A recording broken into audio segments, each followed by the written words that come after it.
world is surprised too about India's stand as far as Ukraine is concerned. Ukraine, whatever that it did in the past, was quite justified because Ukraine is an independent nation, not from time immemorial.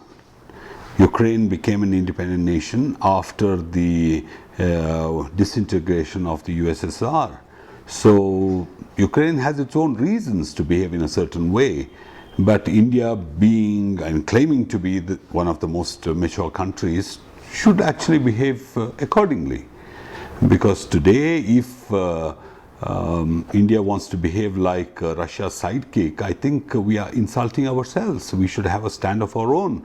Why did we have the non-aligned movement when the world was divided into two blocks and India had the courage to actually go the third way? But today it's like we are completely behind Russia, and Russia is not a democratic country. It's just pretending to be a democratic country. It's not the Russian government, it's Putin's government. And Putin could be here today and gone tomorrow. And Russia may not even want a person like Putin. Russia had a leader like Gorbachev. Russia had a leader like Brezhnev. Russia had leaders like all kinds of people, like Boris Yeltsin also. And the kind of leaders that Russia is today having are only minions of Putin.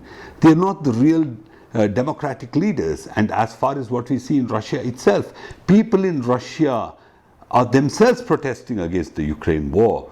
And they are being suppressed because even a democratically, approved leader like Navalny is under arrest and he is not allowed to speak.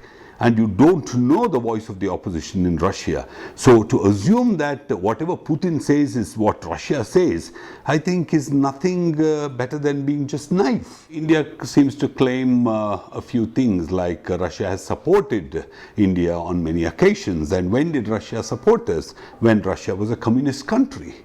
And also when Russia was ruled by people who were communists but not exactly from the USSR. But whatever Putin is doing is entirely different.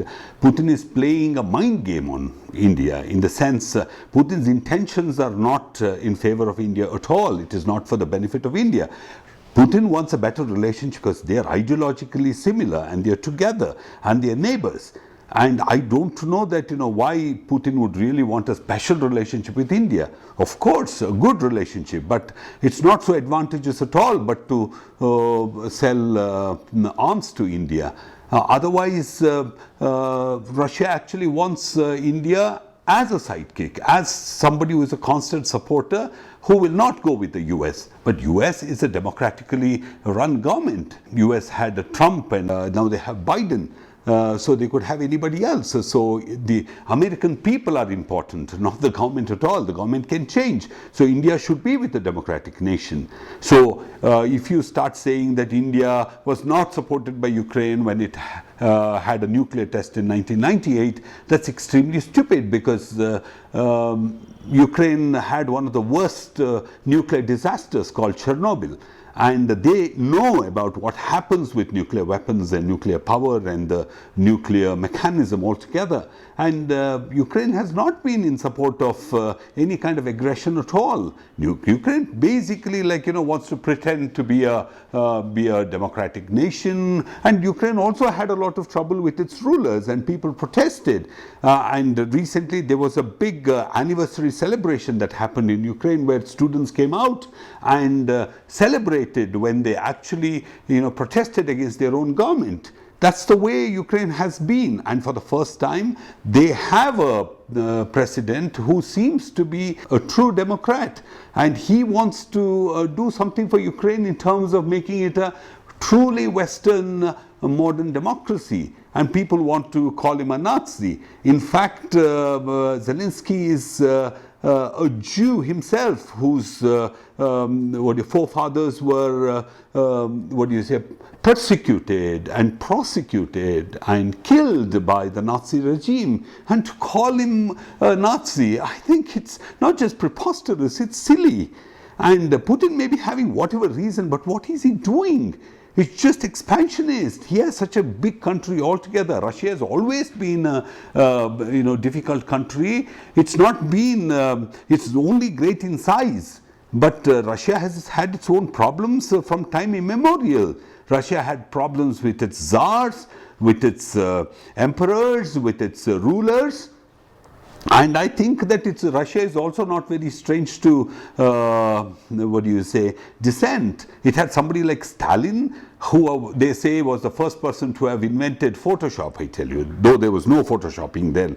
He used to get his pictures airbrushed because according to historians, he had a bad looking face, and he wanted to always look better. But this is the kind of PR exercise that Russia has been surviving on.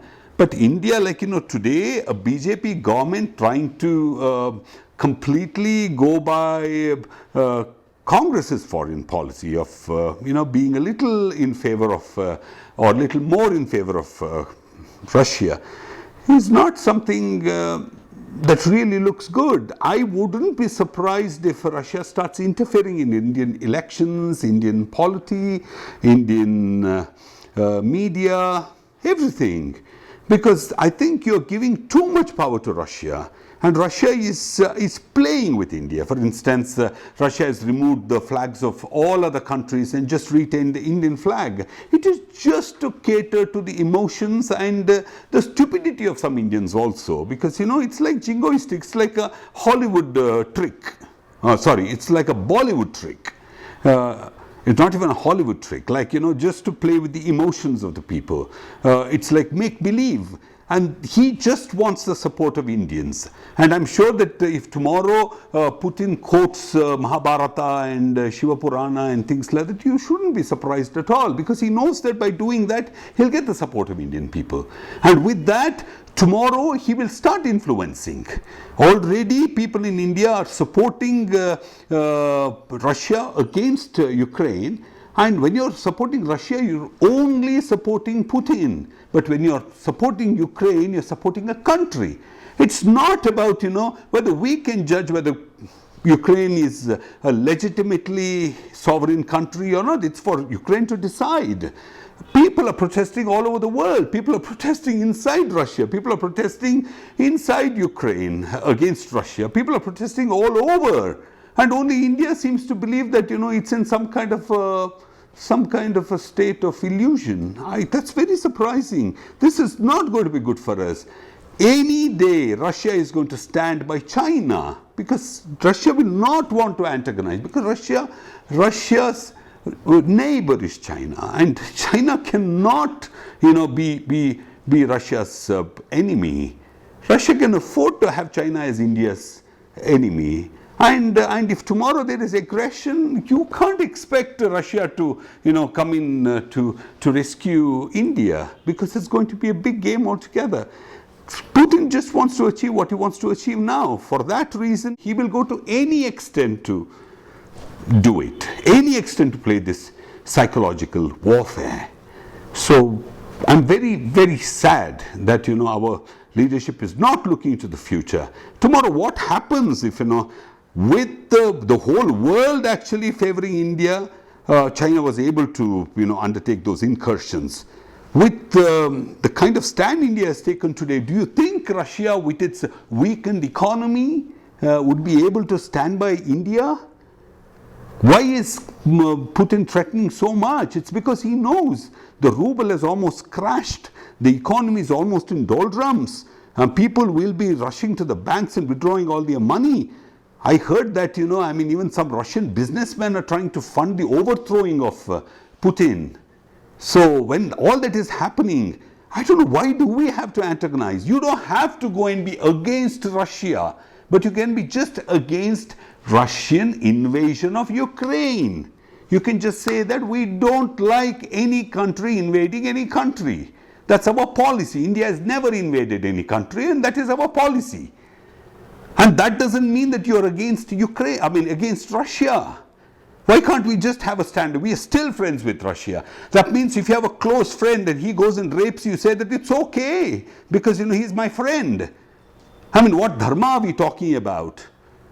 Hindu dharma teaches that even gods are not forgiven if they make mistakes. Shiva cut off the fifth head of Brahma, because of his arrogance. And what are we talking about? Hindu Dharma basically says that wrong is wrong and right is right, and never the twain shall meet. India should take a very independent stand and say that, yes, Russia, we are a friend, we are trying to correct you. We want to stand by you. We won't harm you. We won't allow any harm to come to you. We'll fight for you. But we won't accept this nonsense. See, I think any country invading a small country, tomorrow if China invades Bhutan, are we going to say that, no, it's none of our business? Because Bhutan is a small country. Bhutan is this, Bhutan is that, Bhutan didn't stand. It's like saying, we see somebody, beating our neighbor, and we say, or rather, we find our next door house being looted by robbers. We say, okay, fine, because he didn't allow me to have a dog. It is kind of a justification. Oh, they didn't do this, they didn't do that. You understand? It's like all your excuses are stupid. We are supposed to be a mature nation. We should look beyond that. Japan bombed Pearl Harbor, but today Japan is the closest friend of the US. How? Literally, the Japanese economy is completely dependent on the US, and Japan's market is the US. So you can't come up with these flippant excuses. India should take its own stand. It should not be the BJP stand, it should not be the Congress's stand, it should be the stand of India, by keeping its ethos and ethics and legacy and history and independence and sovereignty. That's all.